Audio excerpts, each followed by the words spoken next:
Barak Yahawah, Bahashem Yahawashi, Bahashem Rawchaa Qadash. Welcome to another live lesson. The name of this one is The World is Being Fenced In. And pretty much I was been searching for a lesson to go into, and nothing was really coming. I was listening to the Bible reading. I was watching some videos, get some inspiration. And I came across this article. And, the article gave me an idea, to just hit the article and go through a couple of precepts. I actually just had one precept in mind. And, to go into, based off of the,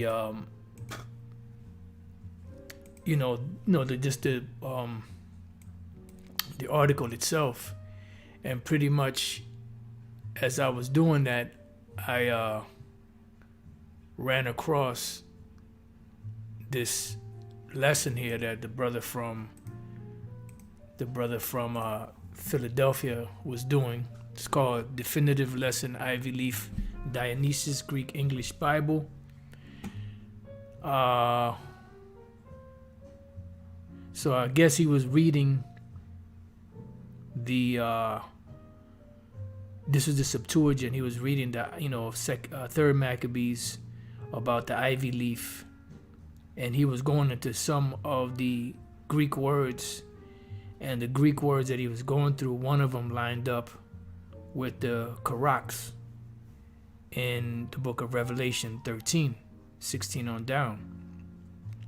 And as he was reading some of the definitions, one of the definitions he read was to fence off. So that kind of gave me the title for the lesson based off of, the article, based off of the video he did, and it all came together in that fashion.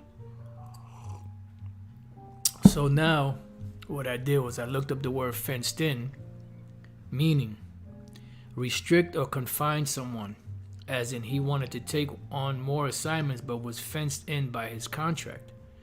All right, so we're dealing with restrict or confine someone.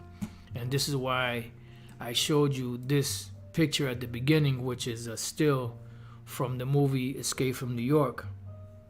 And in the movie Escape from New York, the island of Manhattan was pretty much fenced off. As you see here, it has a containment wall. So there was a wall that went all the way around it, to fence off the Manhattan Island, and they called it a prison. But pretty much this wall that they have was an actual physical wall, but the wall that they're going to have around the world is going to be an invisible wall based off of the whole MOTB, which is the CHIP. And pretty much what we are witnessing right now is a total demolition of laws, in different countries worldwide that are protecting any of the citizens, against, tyrannic governments. And all of these laws being put into place are all being predicated upon by different crises that are happening around the world, whether so-called nature, which we know is the Most High, or whether it's man-made, which we still know is the Most High, Yahawah Bashem Yahawashi. And that's pretty much what the article is about. It's from Natural News. It's called A State of Never-Ending Crisis. The government is fomenting mass hysteria. This is dated Sunday, April 2nd, 2023. The hopeful year of all the prophecies of Yahawah Bashem Yahawashi being fulfilled. This is from yesterday. Now, usually when I, go into articles, sometimes I might read the first couple of paragraphs, or sometimes the heading is so powerful that I just deal with the heading. But I ended up reading this whole article, You know, it's not very long, but I ended up reading this whole article, and you know, it just kind of, you know, it just kind of like drew me in, you know, to go into read the whole thing. And there was one little part that I highlighted, you know, in there that pretty much makes the lesson more impactful, because it's the even though we know it's the Lord Yahawah doing it, it's the international banking families who own and control the world lock, stock, and barrel that are pushing this agenda of constant distraction. So all of these different crises that we see going on, especially these train derailments that are causing massive pollution, massive radioactive pollution, and just different pollutions, making lands in those areas and waters poison. And this is one of the tenets, I believe, of the 15 cities, is that they'll be able to implement a 15th city somewhere where they deem it to be uninhabitable by reason of pollution or whatever the case may be. So that gives them, you know, the go ahead to do it.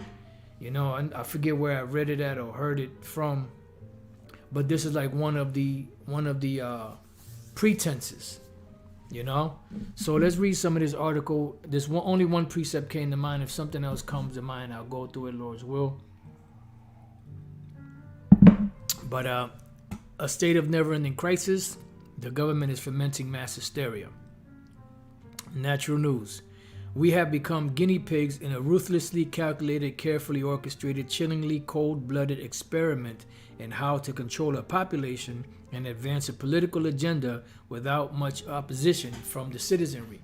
Right, because the citizens are not given the right tools, first and foremost, and the right atmosphere to be able to see what's happening in the government, you know, the real issues behind the scenes, so that they can be up in arms and protest against the government for what they're doing. Instead, they're being constantly bombarded by fear, different crises, and different bullshit news that's going on around the world to keep their minds occupied. Then you have the bread and circuses part of it that's also aiding in this more dumbing down of the American public as they already are. You know, because America pretty much is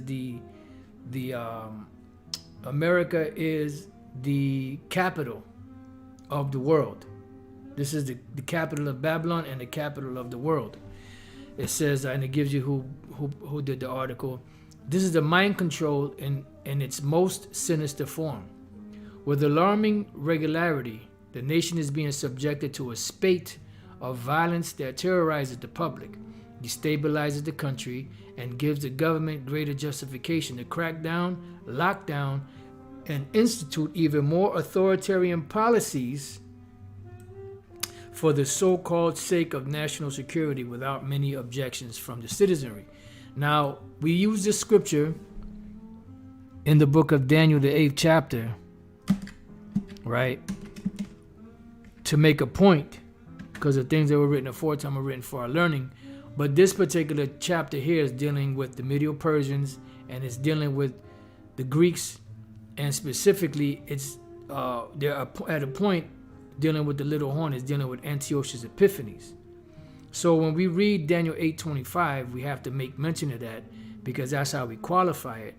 But there is something here that points to something that they're doing now that is bringing that same energy, right? And that's Daniel 8:24. It says, and his power shall be mighty, but not by his own power. And he shall destroy wonderfully and shall prosper, and practice and shall destroy the mighty and the holy people. This was Antiochus Epiphanes. But this same spirit is out here now. That's the anti-Messiah spirit that is out to destroy the Israelites, the true Israelites.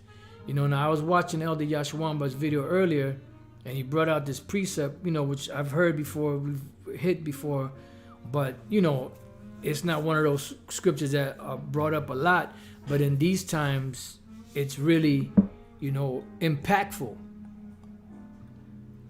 because, you know, it makes the point of what these devils are actually doing. And that's in the book of Isaiah 29. I believe it was 29. Let's see if I can find it.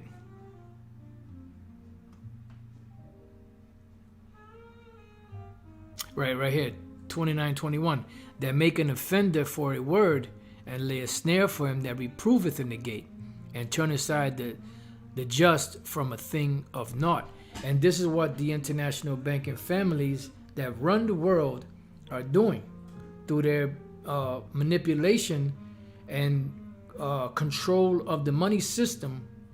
They're able to control the direction that these different legislations and the direction of the world is going in. Because if you look at governments around the world are pretty much run by the big businesses. Big business runs government. This is why Maya Angelou said, give me control of a nation's money and I care not who makes the laws. Because he that controls the money controls the laws. As they say, bullshit, money talks, bullshit walks. You know, so they're the ones that are manipulating these things. And if anyone goes against their words, goes against their agenda, they have justification by the law, speaking as the dragon, to bring judgment against them. You see? So going back to Daniel 8:25, and through his policy, this is going back to Antiochus Epiphanes, but we're using it today just to make a point because they're running the same legislative body that they were back then. Remember, you had the Athenian lawgiver Draco, you know? This was during the Greek Empire. It happened during the Roman Empire. It's happening now during the revival of the Roman Empire, which is America. And through his policy, also he shall cause what? Craft to prosper. And this is what they're using. They're using the legislation because they control the money, they control the politicians. They're using the legislation to pass their agenda unbeknownst to the public. And what are they feeding the public with? They're feeding the public with distractions, amusement, bread and circuses, things that take their mind off of the actual, the actual hard line, situation that are going on, and keeping them in a docile state. So, and through his policy, and through his policy also he shall cause craft to prosper in his hand. Why? Because they have it in the power of their hand to do it. Pursuant to Micah 2, they have that godlike power to do it. It says, woe to them that devise iniquity and work evil upon their beds. When the morning is light, they practice it because it is in the power of their hand. And the word power here, when you go back to the Hebrew, is the word Allah, which means godlike power. So they have that godlike power. Why? Because the earth is given into the hand of the wicked. So that's why he's able to make it prosper through the policies, because it is in the power of his hand. And he shall magnify himself in his heart, and by peace shall destroy many. He shall also stand up against the prince of princes, but he shall be broken without hands yet, because Antiochus Epiphanes eventually was eaten by worms, a plague from the Heavenly Father, Yahawah. He tried to fight against the Lord, then he tried to repent, but the Lord did not give him repentance. He brought hell upon that devil, and rightly so. So let's look up the word policy, and then we'll go back to the article. The word there is shakal. Prudence, insight, understanding, right? So it's intelligence that they have on the inside. That's why it says that their heart is deep. They don't let everybody know their plans, even though there's some from within that expose it, but they don't just let anyone know about their plans. They prefer secrecy to openness, because by secrecy, by the time they get into, the position, where people find out about it, it's too late, because, it's already in motion. Prudence, good sense, insight, understanding, cunning, craft in the bad sense. And right here it says what? Intelligence. To have the intel, to have the insight of what's really going on. But to the masses of the people, as it says here in this article, they make it seem like a benevolent thing, like they're really helping people.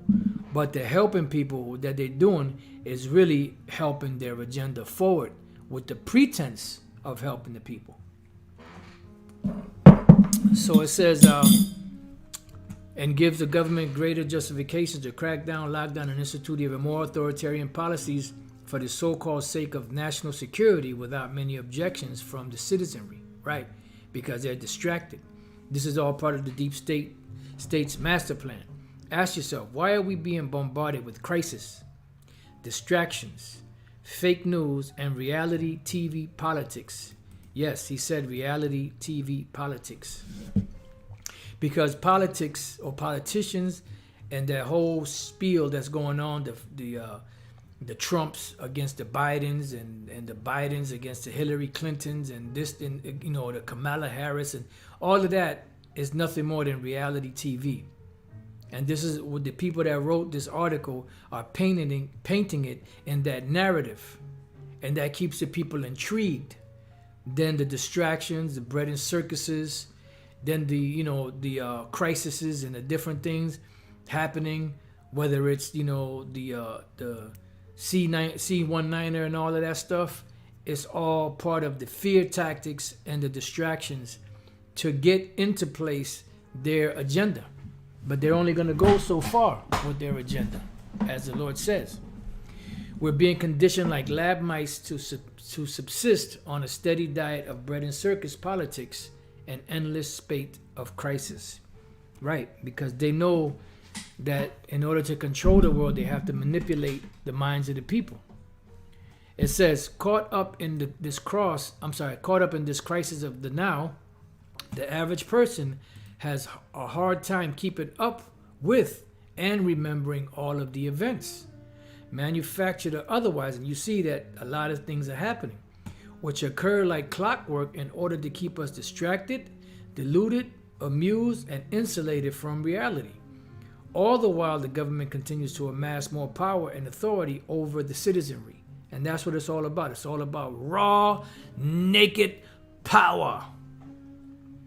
It says, inside joke, but it's the truth. But when we're being bombarded with wall-to-wall news coverage and news cycles that change every few days, it's difficult to stay focused on one thing, namely holding the government accountable to abiding by the rule of law. And the powers that be understand this. Yet, as John Lennon reminds us, nothing is real, especially not in the world of politics. All right? It says, in other words, it's all fake, an example manufactured, an example manipulated to distort reality. Much like the fabricated universe in Peter Weir's 1998 film, The Truman Show, which I gotta watch this movie because I've heard a lot about it. That there's a lot of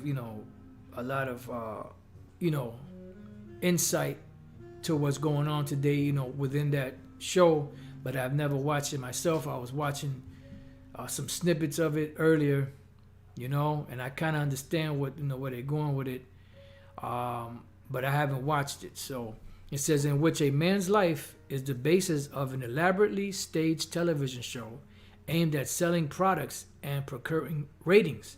And that's what it is. This is all about advertising.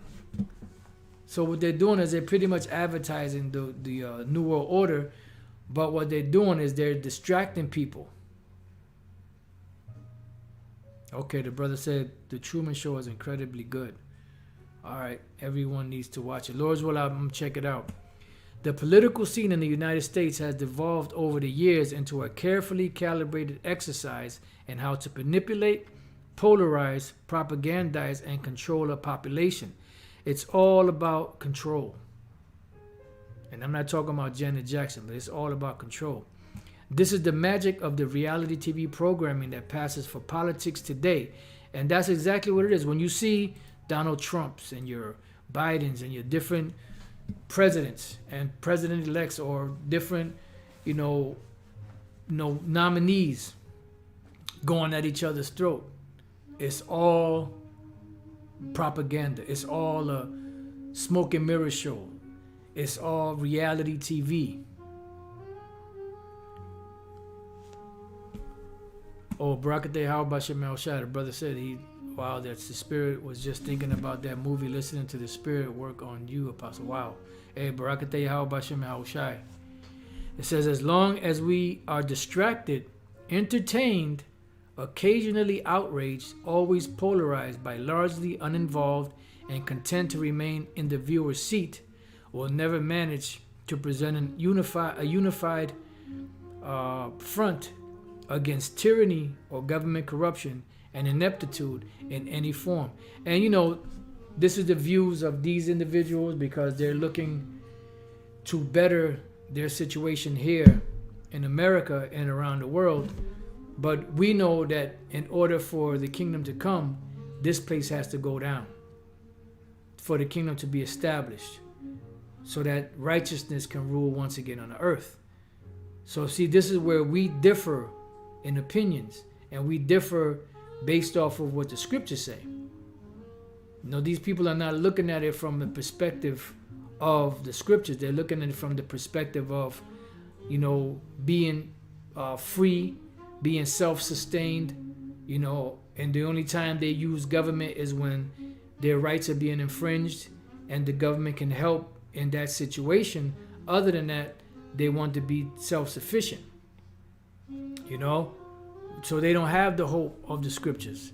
It says the more that is beamed at us, the more inclined we are to settle back into our comfy recliners and become passive viewers rather than active participants as unsettling, frightening events unfold. Reality and fiction merge as everything around us becomes entertainment fodder. We don't even have to change the channel when the subject matter becomes too monotonous. That's taken care of by the programmer, taken care of for us by the programmers, the corporate media. Living in, so you could see how, you brothers could see how this article kind of draws you in. You know, it's like you say, okay, I'm gonna jump, because I'm keep wanting to jump, you know, to the main point, but it like draws you in. It says living is easy with eyes closed, says Lenin. And that's exactly what reality TV that masquerades as American politics programs the citizenry to do. Navigate the world with their eyes shut, eyes wide shut. As long as we're viewers, we'll never be doers. Excuse me, and that's heavy because that's scriptural. You know, not the hearers, but the doers. You know, he got it in the form of viewers, but the scriptures say not the listeners or the hearers of the word, but the doers of the word are justified. Studies suggest that the more reality TV people watch, and I would pose it that it's all reality TV, entertainment news included, the more difficult it becomes to distinguish between what is real and what is carefully crafted farce. No? Let me see. The barrier on Netflix is spot on to what you're speaking on, Apostle. I might have seen that, but I don't know for sure. I'm going to have to check that out. Got a lot on the plate. Got to check out. We the people are watching a lot of TV. On average, Americans spend 5 hours a day watching television. By the time we reach age 65, we're watching more than 50 hours of television a week. And that number increases as we get older, and reality TV programming consistently captures the largest percentage of TV watchers every season by an almost 2-to-1 ratio. And this is why when, you know, the Federal Reserve was set up into place in 1913, and the CFR was established, I believe, in 1921, if I'm not mistaken. Once they were set up, the very first thing they did was buy all forms of media, all media outlets, whether it's radio, whether it was newspapers, magazines, whatever it was that had any influence on the public, they bought it. Why? To push their agenda through. It says this doesn't bode well for a citizenry able to sift through massively produced propaganda in order to think critically about the issues of the day, whether it's fake news peddled by government agencies or foreign entities. This holds true whether the reality program is about the antics of celebrities in the White House, in the boardroom, or in the bedroom. And that's why you see all this bullshit, you know, there's these scandals about different celebrities and all that. The scandals about presidents like Donald Trump about to be arrested, this, that, and the other, and this bullshit and that bullshit. That's all a part of the fodder, you know? The ramifications for the future of civic engagement, political discourse, and self-government are incredibly depressing and demoralizing.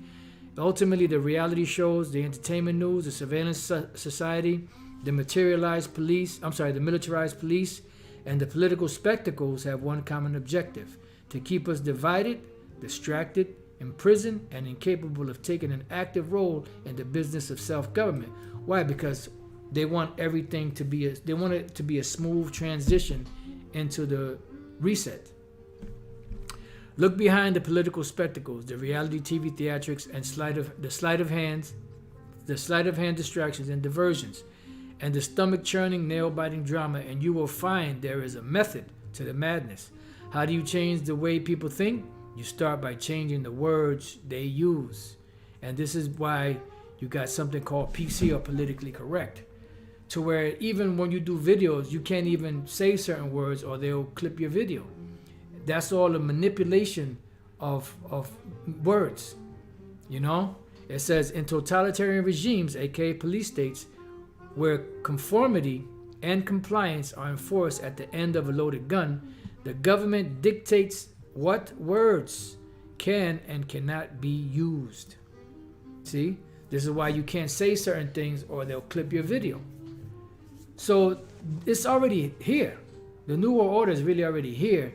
It's just they're putting the last final nails in the coffin, so to speak. But they're only going to get so far. In countries where the police state hides behind a benevolent mask and disguises itself as tolerance, the citizens censor themselves, see? That's why, you know, you can't say certain words, so the citizens have to, I can't say that, because if I say that, then they're going to deal with me on this, or they're going to hit me with a fine, or, you know, that whole demolition man thing. It says the citizens censor themselves, policing their words and thoughts to conform to the dictates of the mass mind.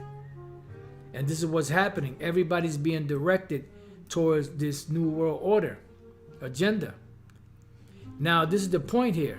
We read that part.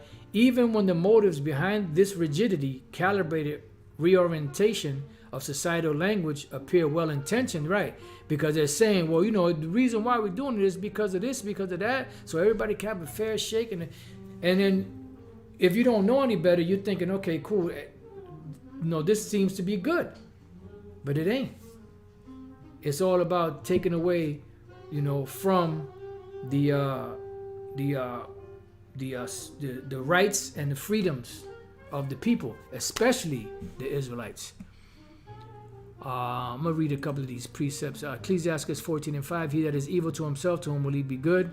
He shall not take pleasure in his goods, right? Isaiah 10:1, woe unto them that decree unrighteous decrees, and that write grievousness which they have prescribed. And that's pretty much what it is, because it's grievousness. You know, because if you believe that America is going to be destroyed, they're making it to the point where you can't express that opinion.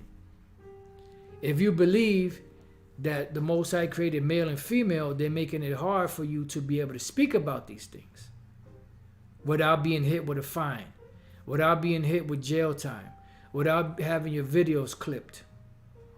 Like Elder Yahawah was going into his lesson, you know, he pretty much brought out how you have the transmission, you know, movement are committing crimes against the Christians by killing them, but it's the Christians that are the bad guys. And that pretty much is just like mind-blowing, because you have people out there that are actually, you know, riding with that, you know, and actually agreeing with that.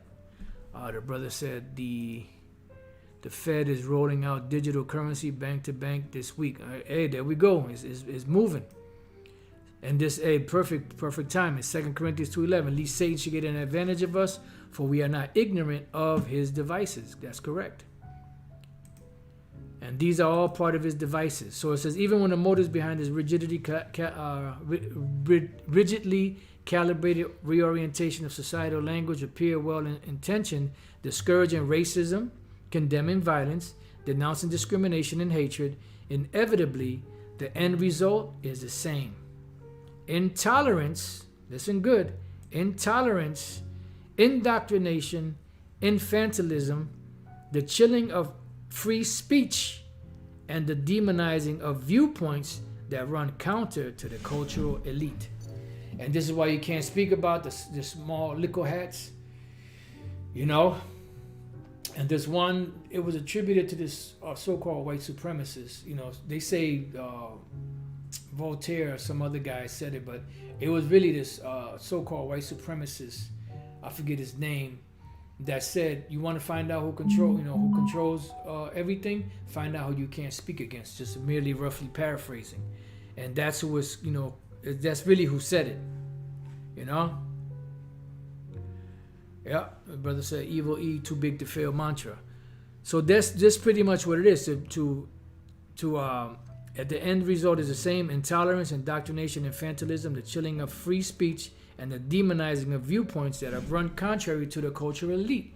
Why? Because they are the ones running things behind the scenes. The Lord gave it to them. The earth is given into the hand of the wicked. Labeling something as fake news is a masterful way of dismissing truth that may run counter to the ruling power's own narrative.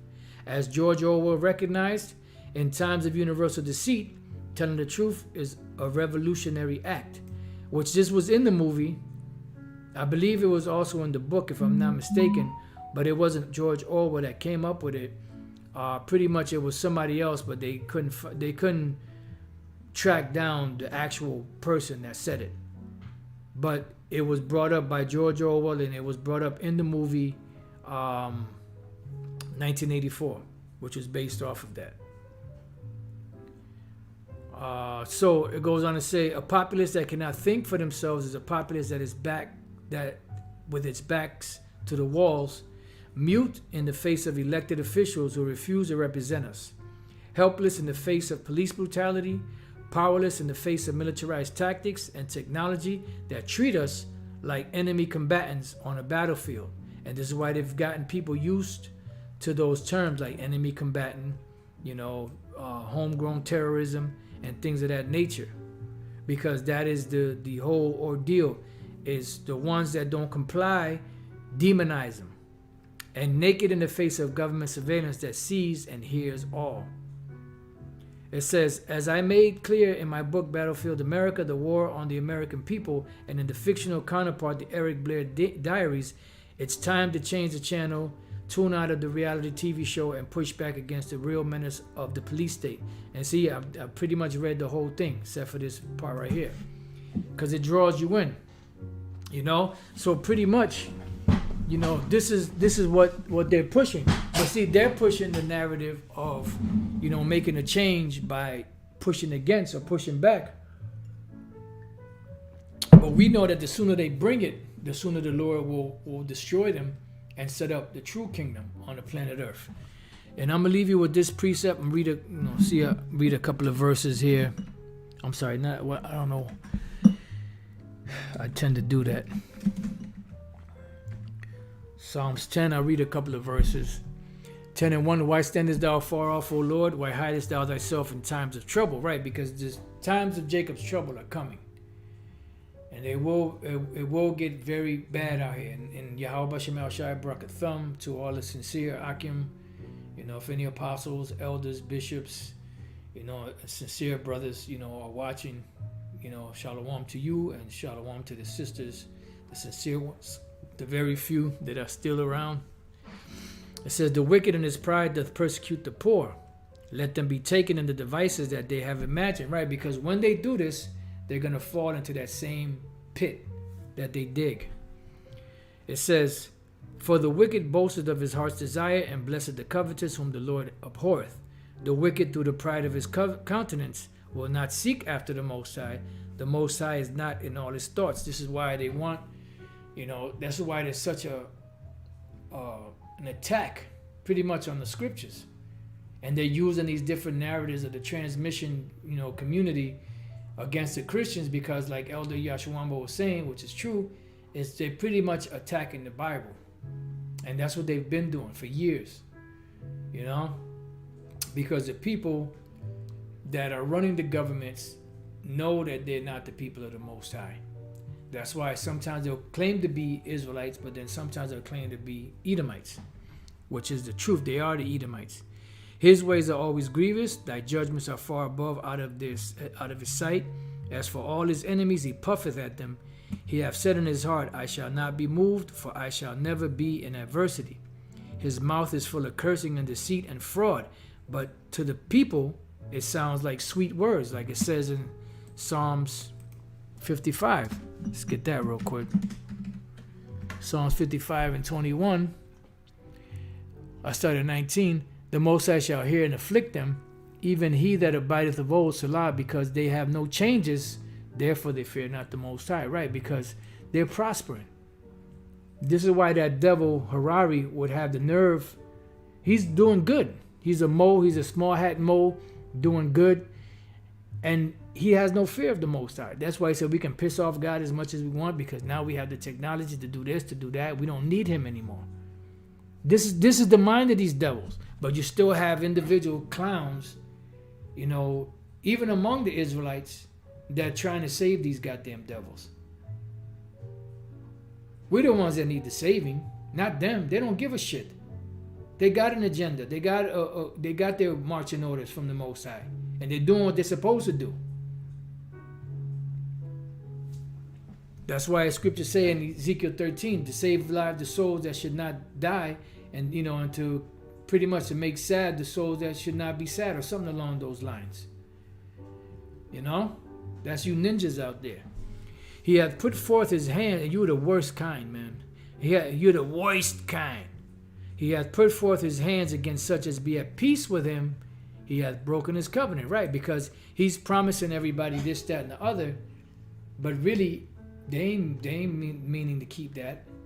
That's just deception to get the people to comply with his program, and then once he get him where he wants him, he's going to lay the rat trap on him. And that's coming in the form of this legislation. That's coming in the form of in the direction that the finance is going. The banking is going. To make everything digital. So the only way you can access it is through a computer, through your phone, or whatever the case may be, which is going to be that CHIP. These 15-minute cities, these smart cities, all designed pretty much to keep everyone fenced in to that, or confined to those limits. And if you go above the limits, they shut you down, or they kick you out, or they put you to death. The words of his this is the point. The words of his mouth were smoother than butter, but war was in his heart. His words were softer than oil, yet were they drawn swords. And that's how he gets Jake. His mouth is full of cursing and deceit and fraud. Under his tongue is mischief and vanity. But they're using it in a benevolent way, as we read in the article. He sitteth in the lurking places of the villages, in secret places doth he murder the innocent. His eyes are privily set against the poor, which are the Israelites. And this is what he's doing. And how is he doing this? By all of the traps he's setting in place for this new world order, this agenda that he has. This vision of the future that they have, to where their evil ass will be ruling and everybody else will be subjected to them, whoever's left alive on the earth. But they don't know that the Lord is going to slap the joystick, or slap the remote control out of his hand, as Elder Yahawah said. He lieth in wait secretly as a lion in his den. He lieth in wait to catch the poor. He doth catch the poor when he draweth him into his net. And that's pretty much the Pied Piper, Funland, and Pinocchio, and pretty much the bread and circuses that are keeping the people preoccupied, distracted, so that when they lower the boom, everybody's already in it. That's why they're fencing the whole world off. He croucheth and humbleth himself, that the poor may fall by his strong ones, right? Because he has his militaries and different militarized groups, to move in on people once they get the system in place. You know? He hath said in his heart, the Most High hath forgotten. He hideth his face, he will never see it. Arise, O Lord, O power, lift up thine hand, forget not the humble. Yeah, because they're saying that the Lord forgot about us, and it feels that way sometimes. You know? But we know better. It feels like that sometimes. It's that way sometimes. You know, hey, even Yahawashi on the cross, he said, my power, why hast thou forsaken me? He felt forsaken at the moment, but he wasn't. And we're not forsaken. But sometimes it feels that way. So, damn, Lord, when you don't open up on these devils, man, just get them. You know, help us. You know, we all fucked up over here. You know, we're falling apart over here. Please help us. And these devils are steady moving forward. And these devils are evil and wicked. And you know they eat all kind of bullshit. And them devils are in perfect health. God damn. Arise, O Lord, O power, lift up thine hand, forget not the humble. Wherefore doth the wicked contemn the Most High? He hath said in his heart, thou wilt not require it. Yeah, because they're thinking that the Most High is on their side because the Lord ain't doing nothing to them. It says, thou hast seen it, for thou beholdest mischief and spite. Right, because the Lord sees everything. To requite it with thy hand. The poor committeth himself unto thee. Thou art the helper of the fatherless. Break thou the arm of the wicked and evil man. Seek out the wickedness till thou find none. Right, seek out his wickedness till thou find none. So he's totally obliterated. So he's brought down. His system collapses. The kingdom is established. They go into captivity and afterwards round up and burnt up. Never to be ever an Edomite on a planet ever again. Nobody named Edom, no Edomite, no nation called Edom, all gone.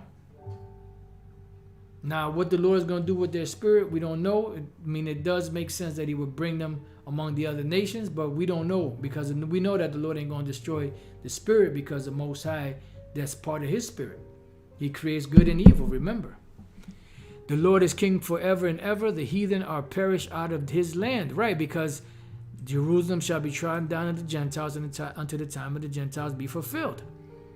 And that's when they're going to be out of there. There's going to be no more stranger in that land once we get back into power.